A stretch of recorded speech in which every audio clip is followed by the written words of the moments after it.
What's going on, wrestling fans? It is Doug McDonald here from WrestleReaction.net. And, of course, we have you, the pre-show wrestling warm-up right here on both WrestlingRumors.net and WrestleReaction.net. And since it is me from Wrestle Reaction, I am going to bring on a good Wrestling Rumors guy as well, Drew Goldfinger. Welcome to Wrestling Warm-Up. We're going to kick off some things, talk about Raw tonight. We're going to talk about the craziness that's happened in wrestling today. I mean, it starts off with Hulk Hogan this morning on Good Morning America, pleading for people to legitimately take his apology for real. He made a really good point, in my opinion, that you can't base an entire career, you can't throw that under the rug for something that somebody said 10 years ago when they didn't even know they were being videotaped. And me and Adam Daly did a 30-minute episode on this on another Wrestling Warmers or Wrestling Warm-Up. We don't condone what Hogan said, but at the same time, if the dirtiest, darkest things we've ever said or thought were ever caught on camera in those low times in our lives when we said or thought them or did anything as bad like that, what would it look like? And would we be in a similar situation as Hulk Hogan? We're all human beings as well, make mistakes, and I think everybody's probably said or done something they regret in some way, shape, or form in the past. So Hulk Hogan kicked off today, apologizing, crying on Good Morning America. I'm basically pleading for his thing. And then things got crazy for the rest of the day. Reports came out about Bram. Okay, so Bram was in WWE. He was signed to NXT before, and he was supposed to be part of the Ascension. It was part of the duo, the Ascension, and he gets a DUI and gets fired from WWE. And of course, TNA picks up Bram, and which is breaking news. If you listen to the LTG podcast, you know that we like to. That just ruins our whole bit. People, we knew that Bram signed like 3 months ago, but there's a Twitter account called TNA Breaking News. That's a bot account, and you can literally just tweet at it anything, and it'll tweet back at you.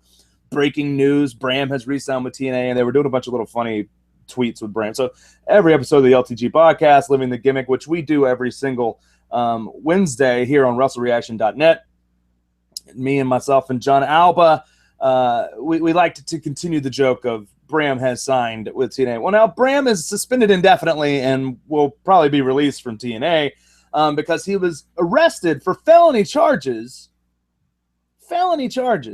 of domestic violence and false imprisonment. So basically, he's Buffalo Bram. He's not Buffalo Bill. He's Buffalo Bram. He's holding some chick hostage in his apartment and beating her, which makes zero sense. Like, I really don't understand. But the funny thing is, and the cool thing is now, as terrible of a situation that is, and we're going to really hit on that here in a second, because there were still ties with Bram to WWE, which was Charlotte.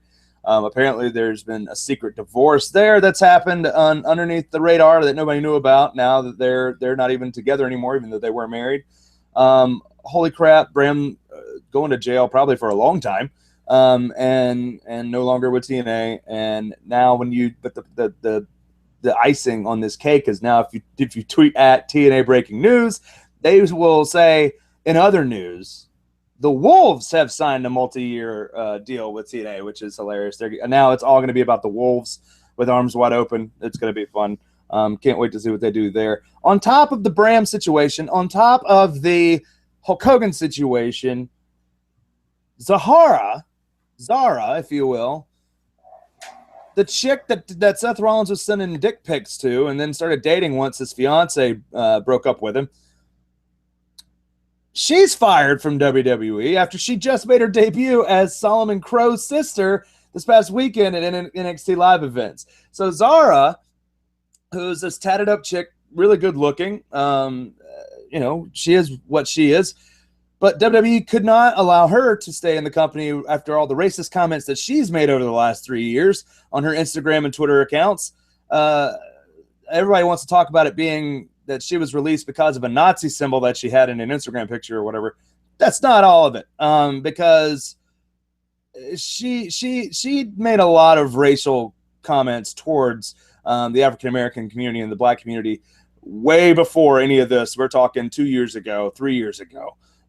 So that all those comments that you you can't erase what people say, okay, on the internet. Once it's out there, it's out there. Internet archive exists, so anything you say and do will become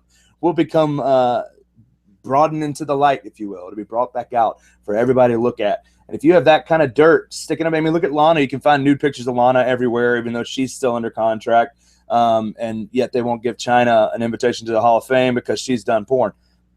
There's a lot of, gifts and, give and takes here. I mean, Zara, obviously we got to see her naked because of the pictures that she was sending to Seth Rollins and Rollins was sending to her got leaked. And she stayed for a while, but now we have the Punk and wrestling in the chat room. I agree. There's just not a lot of background checks being done anywhere in WWE.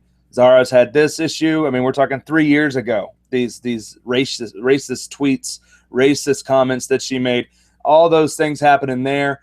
You have that, and then you have the submission sorority thing that happened. Now we got a lame name like PCB. Why don't you just rename the new PMS? I don't know. Like, do something different. But PCB, no longer submission sorority. There was no background check there. Lots of issues going on there. So on top of Zara getting fired for being a racist, on top of Hulk Hogan apologizing for being racist 10 years ago, on top of Bram getting arrested, there's a shooting at the WWE Performance Center. Like, what is happening today? I can't wrap my mind around the craziness that is people. Immediately I saw people online. People shouldn't be allowed to have guns. Look, we're not going to get into that political debate. I think it's disgusting that when there's a possible shooting in Virginia that may have killed people then, and the shooting in Charleston, all those kinds of things, immediate response is we have to get rid of guns. When the guy that happened, like the shooting that happened outside the Performance Center, was the cop shooting a guy that came at him with a knife. He had a knife. Gun control is not the issue. People are the issue. People are the issue. People are crazy and they don't have any respect for other people anymore. There's no hanging out with other people that you may not even know. Like, just have respect for other people. Treat other people the way you want to be treated. Don't come up at them with a knife or a gun. Guns are not the issue. People are the issue. I don't understand why people are consistently just crazy enough to try to kill people, or think it's okay to kill people, think it's okay to do things like that, man. Makes zero sense. 0 cents. So crazy day so far, right?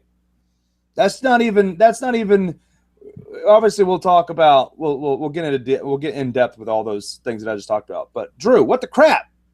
Long day so far already. Yeah, man. I don't really know. I mean, it's been a couple crazy weeks. I mean, since we've really talked, you were at obviously SummerSlam last week. I've been getting the teaching thing off the ground here. School just started, so we haven't really had a chance to talk. But I mean, today, just reading all these things that came out today, and there's a hard thing. I mean, I read about it. I believe, was it Saturday night or last night when that whole thing came out and I saw that it was trending, I was like, oh boy, this is not very good. And the shooting thing today, and I piggyback off what you said. I mean, if you go on to WrestlingRumors.net or any of the wrestling sites, you kind of see the breakdown of exactly, who the suspect was, the kind of stuff he was doing leading up to today's events. And, he was stalking a female performer and doing all these really, really crazy things at the Performance Center. So, I mean, what happened today is unfortunate. Obviously nothing, we don't condone anything like that. But, I mean, the guy was just clearly, there was something wrong because he just kind of went way overboard. But, again, it's a person, and it's his issue. I mean, obviously he had a restraining order against him for a while, right? He wasn't even supposed to be on the premises near a WWE event. Yeah. So for everybody that's losing their minds, and actually the thing that saved the cop was that the cop had a gun. Yeah. Everybody wants to take guns away from cops. The cops that are ridiculous are the cops that are just as crazy as the people that try to go kill others. Like it's not everybody, but there's a people issue. It's not just cops. It's not just, I hate seeing hashtags like Black Lives Matter. All lives matter. You know, like we're all in the same boat. We're all brothers and sisters here. Yeah. The color issue has to stop. The stupid issue of if I have a gun, I'm going to kill you. If I have a knife, I won't. That's stupid. People are the issue, and all lives matter. Not just black lives, not just white lives, not just brown lives, not just red lives, not just green lives. I don't care who you are. Color doesn't matter. And it doesn't matter if I have access to a gun. If I want to kill somebody, I'll figure out a way to do it. That's just how it is. And so we've got to learn how to be people that love and respect each other. Bottom line. Bottom line. It's got to be about people. With that said, after all this crazy stuff, what did you think about the Hogan thing? Did you see the clip this morning?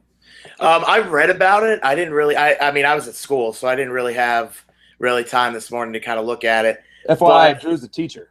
Yes, I am a teacher. Sorry. So I'm pretty much in teacher mode now. So up early, home late a lot of the time, except Mondays, luckily. So, I kind of agree with, a little bit about what he said. Yeah, what he said, I don't condone that, what he said. But just like you said, Doug, if somebody put on tape some of the worst things we've ever said in our lives and then replayed it to us 10 years later, how would we react? The repercussions would be what they are. And, WWE over the past, some odd years has, granted these are bad comments, but I mean, eventually I feel like, because of what he does and because of the legend that he is in our industry, things will change and things will happen, and hopefully he can, make amends in the public eye, and, it doesn't become a massive issue, later on. I think for now, for the foreseeable future, I don't think they're going to be so quick to, re-emerge a partnership with him. I think for the time being, he's pretty much done. Yeah, Frank and Joe and I and John, we all talked about this. We all talked about this this past weekend in Brooklyn, and a lot of it was, or 2 weekends ago now. It's already been a full week. It's not gonna. I over under. I give it 3 years. I give it 3 years. He'll be back in 3 years. They can't keep his legacy away. I mean, it was a mistake. It was a mistake. And again, no condoning it, but we all kind of agreed that it'd be probably 3 years before Hogan's back. And what he said today, like it looked and felt very sincere. There's no excusing, no. I mean, he wasn't trying to excuse it. He was trying to say, look, I mean, I'm a 60-year-old guy that was raised in the South. Some of that stuff just comes and stays at you. I grew up in a community with a lot of white people and black people, and we all called each other that. But there's that stigma and all that kind of stuff. And some people will say that he was trying to make an excuse for himself. Some people won't. Either way, we've all said and done really horrible things since we're all stupid people. And, it is what it is. In 3 years, he'll probably be back at some point. So Hogan, you've hit on the Zara stuff. We have the shooter. What do you think about the Bram situation? What do you think about Buffalo Bram? Just reading that, like, wow. Like, all I can say is wow. Like I'm obviously big into sports, so anytime I see professional athletes or anything getting into kind of stuff like this, like in my head, I'm always like what is going on to make them do these kind of things? Like when you see football players like murdering people, granted it's not to the same effect, but like a lot of the times these guys normally have things going their way, and just to see these kind of reports just kind of sickens me at times, because it's always like what was going through their mind. And it's just like you said, it's just a crazy day, like one thing after the other to kind of just analyze and kind of sit and have to read all these stories. It's just like mind-boggling. Well, the crazy thing, mind-boggling. It's mind-boggling. No, you said boggling. It's from movie. Yeah, I got you. It's from Blaze of Glory. Mind-boggling. Yeah. Man, I don't know. Charlotte was married to this guy. Like, this could have been Charlotte. Yeah. I think Charlotte probably would have been able to defend herself a little bit more, but you would think so. I've always referred to Bram as Charlotte's husband, because Charlotte's just a little bit more successful than he is. Charlotte's not out getting Deweys. He's not out getting DUIs. Apparently they've had a secret divorce, which is crazy. Like, no, I didn't even know anything about that. it was very under the radar. They kept it very quiet, and he had a new girlfriend, and he supposedly kept her imprisoned in his apartment or house and beat her, made her do things that she did not want to do, because Bram's a sick person. What has happened to people? I don't know, man. I don't get it. Again, the underlying issue. People, why? Bram is a sick person. I don't get it. Let alone, thank God that in this crazy, crazy world of people being ridiculous, that a tropical storm has not stopped us from having Raw tonight. Tropical Storm Erica decided to peace out early, and we will have a show right here on the USA Network in about an hour, 8 o'clock Eastern Time. We will have Raw, and starting Raw is the guy that we saw close Raw. The Kayfabe News had tons of great stuff this week, which is a spoof, a satire news website for wrestling stuff, and they talk about how this new rookie who is 0-1 gets a title shot in WWE. And of course, we're talking about Sting, the icon, the vigilante, if you're Michael Cole and want to be lame.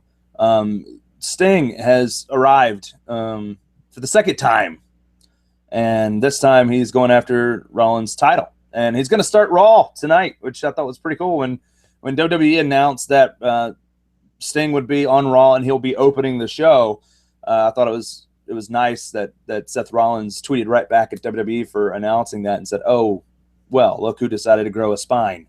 They're playing off this really, really great. I hope that statue of Seth Rollins that we got to see last Monday, I hope that it shows up at some point in a body of water somewhere. Like, I hope that Sting or somebody else drops it in the body of water. We've seen plenty of people throw titles over bridges. We've seen tons of stuff go over into bodies of water. I would lose it if that statue gets tossed into a body of water somewhere. And they're in Tampa. It can be done if they can figure that out. What do you think? Sting's opening the show tonight.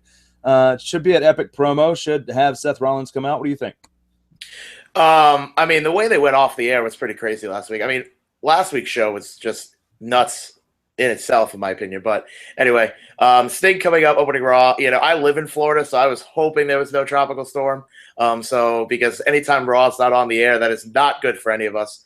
So to have Sting open the show, talk about Rollins, I would imagine Rollins or Triple H or Stephanie will come out. I can't fathom one of them doesn't at least hit the stage. But one thing I found weird, I was reading preview stuff during the week, they were analyzing why, Sting was coming after the Authority again. I mean, he was after the Authority before. So, I mean, I don't, the questioning that didn't really add up to me. My one question is, where's Cena now? Do we see Cena involved some way? Maybe not in the one-on-one match, but I mean, technically he has a rematch for the U.S. title. I just don't know how he fits in, if he fits in at all. Here's where Cena fits, and it's for the U.S. title. It's not for the world title. Since Sting has that locked in. Myself and Frank, we've talked about this. Me and John talked about it on the last edition of Living the Gimmick, the LTG podcast, which you can find on Twitter and, of course, right here on WrestleReaction.net. You can find us at the LTG podcast on Twitter, and, of course, also on iTunes and everywhere else you can find podcasts, LTG. So we talked about it the other day. We talked about the fact that it's either one of two things. Either Cena issues his rematch and enacts his rematch clause either on, I wouldn't think it would be this week. I would think it would be either next week or the go-home show for Night of Champions, which maybe next week is the go-home show. I can't remember how many weeks we have left. Is it 3 or 2?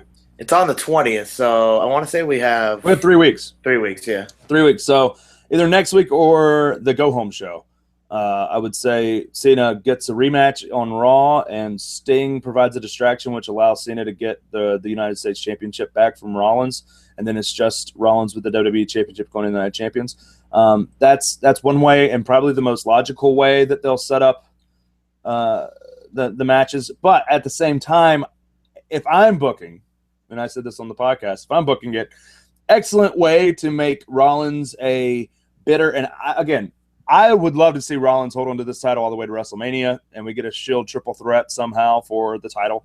All the big name guys should have matches that are going to be great with different people, like maybe Triple H and The Rock, and maybe John Cena versus somebody else. That's an old, established big name. The Undertaker versus Sting, if that happens, or Brock Lesnar. Either way, whatever you want to work with there, you could have a Shield triple threat and it'd be huge. Mm-hmm. So I would love to see Rollins hang on all the way to WrestleMania with the title. However, an excellent way for them to shake things up as far as title things go, if you want to make Rollins this, Triple H has already said you have to finish this. I should have finished at WrestleMania. Now you have to finish this with Sting. A good way to get Seth Rollins, everybody's cheering Seth Rollins at this point, especially in the Hill crowd like Brooklyn. A good way to get him angry and crybaby again, because he's very up on a high horse right now. He beat John Cena even with the help. I mean, it did take the help of John Stewart, but he beat John Cena at SummerSlam for both belts. A good way to make him chicken and a good way to make him just crybaby heel right now is to take both titles off of him. If they wanted to say, it's Night of Champions, all the titles have to be on the line. And if you have Seth Rollins has to defend against John Cena for the U.S. title earlier in the show and then turn around and defeat Sting, face Sting later on in the show, and he loses both titles. That's an excellent way to keep him a heel and keep him a crybaby heel, where he just goes nuts about losing the title to Sting. It's tricky because I don't think Sting should win the WWE Championship, but he needs a win before WrestleMania if he's going to wrestle WrestleMania, because he lost at last year's WrestleMania. Yeah, I agree with that. No, I think both of those scenarios make sense.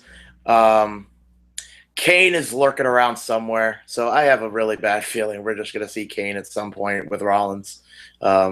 He's just going to be lurking around for a while. But I can see either way you go. Yeah, you're right. Rollins is definitely starting to get over with the crowd. And we'll just have to see what happens. But, I think that they'll put on a good match. And I can't wait to see Sting in the ring and cutting a promo tonight to start Raw. And we'll see what happens, and we'll go from there.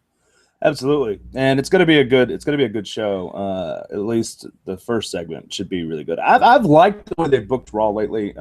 Things have made sense. You could tell that it's been Triple H doing a lot of the organization here. A lot of the useless comedy segments have been gone. Last week's show seemed like everything had a purpose. You have your talent starting to hit on all cylinders. Rusev's been gold. Ziggler's great, of course. Orton and Sheamus put on a great match to kick off SummerSlam. Not last night, but 2 Sundays ago, was phenomenal to be there live. Old school. Sheamus got out there and did some really good microphone work at the beginning to get heat on him. And again, he has a briefcase, and if Sting wins the title, I'm not saying Sting has to leave Night of Champions with the belt. Sheamus could easily cash in. And then you could see a program between Sheamus and Seth Rollins to get us, to get the belt back on Rollins if they want to do that before WrestleMania.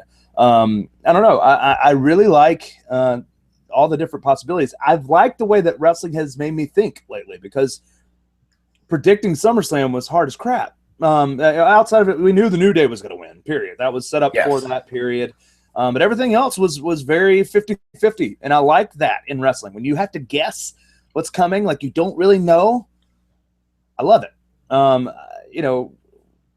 love and what we got, the announcement of the fact that they're going to do a Divas, they're going to do one-off matches to see who's going to be the number one contender for Nikki Bella's title, which they'll face Nikki Bella at Night of Champions. I think Night of Champions, if she makes it to Night of Champions, she will beat the record, if I'm right. I think she's only 2 weeks out. Yeah, I think she's got like 17 or 18, something like that, days left. So I would agree with you. Yeah. Yeah. So even if she makes it to if she gets to Night of Champions, which probably the place where she should lose the belt, I think that she would already have been the Divas champion longer than AJ Lee, which is one of the reasons they've kept the title on hers to beat that record. I don't know. I think Yeah, Jazz, that's good. You were 8-2 on predictions. I did well on predictions too, but it was literally a 50-50 chance where I could have seen it go either way each time. I think I was 5-4 because there was so many things that I just didn't know which way. Like I had Lesnar going over because I just, and most of us picked Lesnar going over. So I was 5-4. So my picks didn't get so well, but I agree with you that when it's 50-50, like you don't know what's going to happen. That you know that there could be one of two things, and you want to see how it plays out. I like that. So the go home show for Raw. Marcus is telling us in the chat room the go home show for Raw or for Night of Champions. What day is that? 14th. The 14th. September 14th would be when Nikki Bella breaks AJ Lee's Divas Championship reign. So if that's the case and she breaks it then and she holds the belt for the next 5 to 6 days, boom, I really think you're going to get a title change at Night of Champions. It's time. It's time to shake up the division. If you really talk about a revolution, Nikki Bella cannot be the champion anymore. Plus, she's had a hurt shoulder for a while. She needs to go get that checked out and dealt with. The reason that they've kept her in a lot of tag matches is because of that hurt shoulder. So she needs to go heel. And I don't mean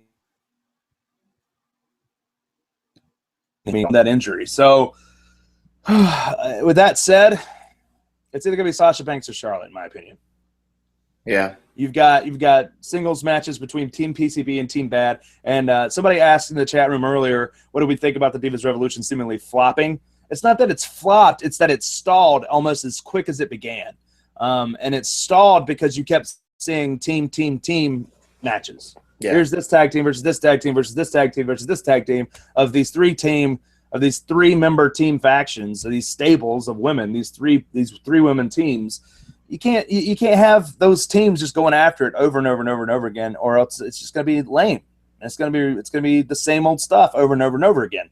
And with the tag division getting a huge boost to the arm with the Dudleys coming back last Monday night, the Divas have to spark something new as well. And if they're really going to do a revolution, there has to be singles feuds and singles programs getting started. I need these teams to break up.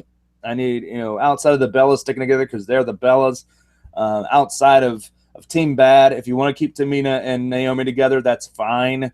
Tamina has no shot of anything else without being paired with Naomi. Sasha Banks is going to be a huge star by herself. So will Charlotte. So will Becky Lynch. Paige already is. You have all these different girls that can really be good single stars. We need to start seeing some feuds. The friendships need to end as soon as possible. And I think we're going to get a little bit of dissension here with these singles matches going towards the Divas title. And it needs to be that way. They need to really treat that division, in my opinion, they need to treat the Divas division as much like as the men's division in every single way, which means good feuds between all of them, not doing a bunch of these team stuff. And yeah, that means you're going to have to take up some more segments on the show because you're not having to cram all of them in one segment. But you can put Tamina and Naomi and Alicia Fox on SmackDown and Brie Bella on SmackDown and let the good girls wrestle on Raw and some other people, or at least the better of the Divas division. Those girls, the new girls, put them on there. That's my opinion. The match last week, yeah, there were some botches, but the crowd in Brooklyn had already seen that the night before. Not only had they seen that the night before, they had seen one of the best, if not the best, women's match in WWE history on Saturday night. And don't forget that we were there for Saturday and Sunday. On Sunday, I was sitting there thinking, I do not want to see another team versus team match with these girls. They just proved that they can tear the house down last night. It was the best match on NXT TakeOver Brooklyn. I need to see that start on Raw, and they screwed up. And they put the same thing on TV, team. And the crowd shat on it. I'm not condoning the crowd taking a crap on it because it wasn't awful. But at the same time, you got a really strong heel crowd, man. Don't give them the same crap that they saw the night before. They're going to crap on you. And they should have known that beforehand. I think if when they made the match initially for SummerSlam, I think if they would have, because I think they initially wanted to go this route, they said elimination match. I think if they would have made it, it would have taken a little longer. But if you would have had elimination single, and got down to like a one-on-one feud, right, it would have gone over so much better than just the team versus team versus team. Because you're right, we've seen that a million times. Absolutely, and that's the thing they wanted to do originally. They wanted to get to having one girl standing in the ring, namely Charlotte, so that they had a month to build towards the singles feud. Now, I guess they figured they could do this, and this would allow the girls to wrestle each other, and it's smart because it gives them more opportunities for matches on the shows, to spread it out like this in a tournament-esque basis with brackets and stuff, to determine who the number one contender will be. So I don't mind it, but that should have been announced last Monday, and it should have started last Monday. They should have had the first round of matches between all the girls on last Monday night's Raw instead of starting it this week as a response to how crappy the fans decided to lay into those girls last week. But we'll see that tonight. We'll see a couple matches from females tonight that should be good. Hopefully won't get crapped on, and they should tear down the house to try to get us towards the number one contender. I love on the 5-point preview that the nothing about the New Day is really there except for it says who will eat a table this week, because it's not about the New Day as much as it is about the Dudleys returning when it comes to tag division talk right now. Don't get me wrong, the New Day is my favorite thing on WWE television. Period. I hate that WWE edited SummerSlam. I don't know I guess it was copyright or something that was an issue with the Empire State of Mind, the Empire song with Jay-Z and Alicia Keys. New Day killed it at SummerSlam, and now if you try to watch that on the network, the song that they sang is no longer there. And I will give the network credit though, because the editing is flawless. If you watch the clip back, there's no visible jump cut. Like, it looks like they just didn't even sing a song. So good job editing, because some of your editing on the network blows, like Seth Rollins at WrestleMania winning with the curb stomp. I read today that they now edited Brock Lesnar giving The Undertaker the finger also. Is it edited or just censored with the blur? I read that they edited it out completely. Oh my God. It's part of the whole build. Like, it was part of the video package last week. Just censor it if you're going to censor it. I haven't seen that. I'll have to go back and watch that now once we get done with this so I can see, and on Wrestle Reaction, I will obliterate it later tonight. I can't even think about the fact they would do that. That was part of the build. That was part of Michael Cole was in the ultimate sign of defiance. Brock Lesnar gave him the finger. I might be wrong. They might have said, but I was pretty sure I read that they edited it. That's lame. But I agree with you. For me, the New Day, like when they did that promo, like I was like sitting there like, this is amazing. What am I watching? Like, it was just and then they came out on Raw and did the same thing. It was amazing. Trombone and everything, dude. God, it was so good. It's just like, and I get, it's unfortunate they had to, take it off because, it probably was copyright infringement. But, oh man, I went back and watched that so many times, and it's crazy how quickly things change. We months ago, 2 months ago, we were talking about how terrible they were, and now they're must see longer TV. than that. I've been a fan of the New Day. I've been a fan of the New Day since WrestleMania, when they started really just owning their role. Yeah. I've always been a big fan of all three guys separately, as far as their ring work and that kind of thing. Yeah, you're right. It was WrestleMania. Like, time's flying, man. Jesus. Yeah, WrestleMania is when they started kicking in high gear and really just trying to develop their own sense of the character that they're trying to portray on TV. And ever since they did that, they're my favorite thing on TV, the New Day. And the fact that they've brought back my favorite tag team of all time, the Dudley Boys, to feud with the New Day is excellent. It's going to put heat back on the New Day, which is great. And yeah, they're going to be awesome later on whenever they do go face again. It's funny. You're hearing New Day rocks more than you're hearing New Day sucks. They've organically gotten over his face as they've been heels. Just like The Rock did, and coming from 98 to 99 and that transition there. But this is going to be great. This is going to be absolutely great. I think Night of Champions, you're going to see Dudley's versus the New Day, and it's going to be awesome. I think we'll see the Dudleys stay on top of the tag division, leading all the way up to the Night of Champions, and then have the New Day some way, somehow, some way get a victory, sneak a victory out from underneath them. That'd be the ultimate way for the Dudleys to come back and put them over. And that would be awesome. But it's not like it's not like the Dudleys are here on a Jericho schedule to put guys over and then leave 6 months later. They're working like 2 years as on full time, which is phenomenal. It's fantastic. So we may actually see a title run with them, which is, God, give them another tag team championship, and they just continue to add accolades to their career because they are the most decorated tag team in tag team history. We're going to get a TLC match at TLC? I would certainly hope so. Yeah, I would imagine so. I would certainly hope so. Now at some point with TNA, probably. I know they've already canceled TNA overseas.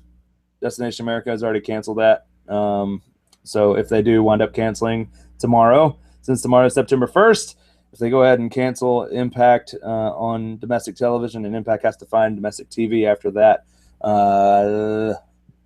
I don't think it's too far-fetched to say the Hardy Boys have a chance of coming back. I've seen a lot of people say, if the Billy Boys can come back, can't the Hardy Boys? And I think my wife would be super happy about that. I'd love to see another TLC match involving those two tag teams in WWE. I'll tell you that right now. Yeah, definitely. With John Cena, that's the question in the 5-point preview, like you said, is what's next for John Cena? Obviously, he has a plan in some way, shape, or form to get the U.S. title back. So we'll see what happens there tonight on Raw as well. With the new member of the Wyatt family, with not Braun Strowman, they've added an R in there. So Braun Strowman, who was known in NXT before as Braun Strowman. I don't know how the R is going to help him out on the main roster, but whatever. Braun Strowman is now the black sheep of the Wyatt family, which I thought was fantastic how they did that. Do we see? I don't think that they need it, but do we see a new member of the Shield, or at least they're not going to call themselves the Shield, but do we see somebody joining up with Dean Ambrose and Roman Reigns to fight this Wyatt family concoction? I mean, I don't really know. I mean, I couldn't, even if they did, I can't think of anybody that makes sense off the top of my head. Unless there's somebody else in NXT they can bring up. I don't think anybody on the main roster that jumps to mind. Especially if, we all think that at some point they're going to turn either Ambrose or Reigns. I don't necessarily think a person adding on to that mix helps that in any way. I don't get where that would ultimately go. So I mean, to be honest, I really have no clue. I mean, I think that if they did add someone, it would make sense from a numbers perspective, obviously. But if they didn't, I mean, Ambrose and Reigns right now have the chemistry to kind of go in on their own. So either way, I could see it working. I really don't know which way they're going to go. Well, we've got 3 weeks to build towards Night of Champions starting tonight here in about 45 minutes on Raw. We've got uncertainty with Sheamus and Randy Orton. Are they still feuding? What's going to happen there with those guys? Randy Orton, Cesaro, or Kevin Owens and Cesaro, same thing. Kevin Owens is over 1. Cesaro's over 1. Do they have a rubber match in Night of Champions? What happens there? Do we see, at house shows right now, they're running Dean Ambrose versus Kevin Owens. I don't know of any kind of situation that would get Kevin Owens involved in this Shield versus Wyatt family feud. For people that have seen, offering that suggestion online, I don't get that. I don't see how that happens and then gets you to Dean Ambrose versus Kevin Owens. But maybe after the Wyatts versus Ambrose and Reigns, we get some Ambrose versus Owens stuff, which would be absolutely phenomenal. Would be great matches. But Cesaro and Kevin Owens, I think, probably have one more left in them for Night of Champions. And then, of course, I don't know what we're going to get with everybody else. I don't know what's happening with The Miz and Big Show. Obviously, Big Show was laid to waste last Monday night by both the faces and the heels. He is on an island of a man by himself. I don't know what's going to happen there, but if it's me and I'm booking IC title stuff for Night of Champions, I don't have him anywhere near it. I have just The Miz.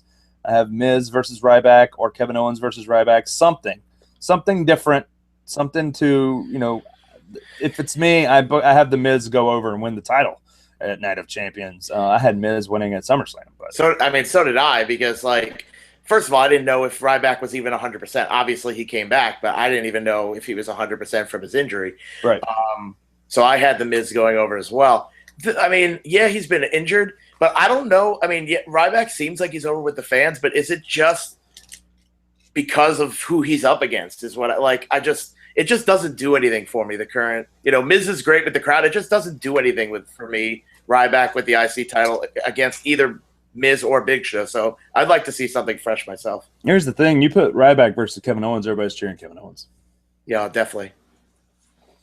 He's going to have to work really hard to get heat if they do that, if they go that route. So we'll see what happens on Raw. We've got a pay-per-view in 3 weeks. Of course, we will do this show right before Night of Champions at 6 p.m. Eastern Standard Time. Don't forget about that. Don't forget about WrestlingRumors.net. Also, Adam Daly and Sam Daly do a reaction show that's up usually sometime in the night on Monday night, and then it's there on Tuesday for you to watch. It's a reaction to Raw, and of course, you can always expect great things on Wrestle Reaction, which is live every Monday night immediately after Raw. Tonight, it'll be myself and JT Pruitt that'll be kicking some reaction stuff at you.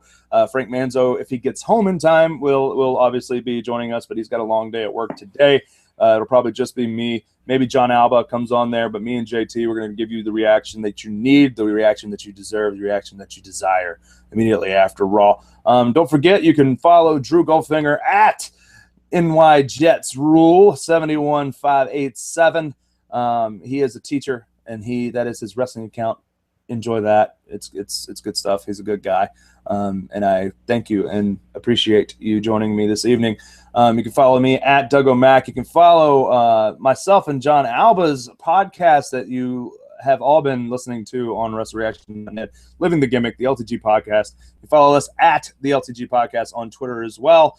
And, look out for that episode coming Wednesday, because with all the crazy stuff that's happened today in the wrestling world, our podcast is going to probably be on fire this coming Wednesday. Don't miss out on that. Thank you to everybody that responded and reacted very kindly to us arguing about the Undertaker and Brock Lesnar finish from this past Wednesday's episode. That was a lot of fun. We literally did not talk about that until Wednesday, so we saved it for that. If you haven't listened to us argue about that yet, go to livingthegimmick.podbean.com or iTunes and search Living the Gimmick, or of course you can find it right here on WrestleReaction.net. You can do that. JBL's Dragon, South Carolina football starts this week. College football is my jam. I'm more of a college football fan because I'm from the South than I am NFL, even though I do pull for the Pittsburgh Steelers. My daddy raised me right. And of course, my Clemson, I was a Clemson Tiger grad. I'm a Clemson Tiger guy. I bleed orange. So I will be pulling for North Carolina versus South Carolina this coming Thursday as college football gets kicked off. It's the first game on Thursday night will be the University of South Carolina versus University of North Carolina. I'm hoping the Tar Heels whoop the Gamecocks because my Clemson Tigers and the Gamecocks, we don't get along. Not at all. That is our in-state rival, if you don't know. And then Clemson gets started on Saturday. So lots of football stuff. If you want to talk to me about college football, it gets started on Thursday. Tweet at me at Doug O'Mac. I will be, of course, talking about football all season long. It's my favorite time of year for other sports. WWE, please make fall okay this year. Fall in WWE is usually awful. And that's why I'm usually more football than I am wrestling during the fall. So hopefully we get with the way the momentum's going for WWE right now, they have the shot to make it really good this fall. Hopefully they see that and run with it. So tonight, Sting kicks off Raw, and just about 39 minutes on the USA Network, or the USA Network. I thought I was saying the WWE Network. It's been a crazy day. My brain is USA Network, 8 o'clock Eastern Time, right here on the television set. Sting. It's not a WWE Network exclusive promo with Sting. It's literally Sting kicking off the show. The last time they promoted that, he came out with Stephanie McMahon, and she tried to slap him, and he grabbed her arm, and we got Triple H, and it wasn't even really worth watching. But I think we actually get Sting opening the show with a microphone in hand, ready to roll with a promo, and I'm looking forward to that because if there's one thing for sure about Sting, nothing's for sure. So enjoy Raw. Make sure you tune in for Wrestle Reaction immediately after Raw right here on WrestleReaction.net, and we will catch you on the next one. Take care.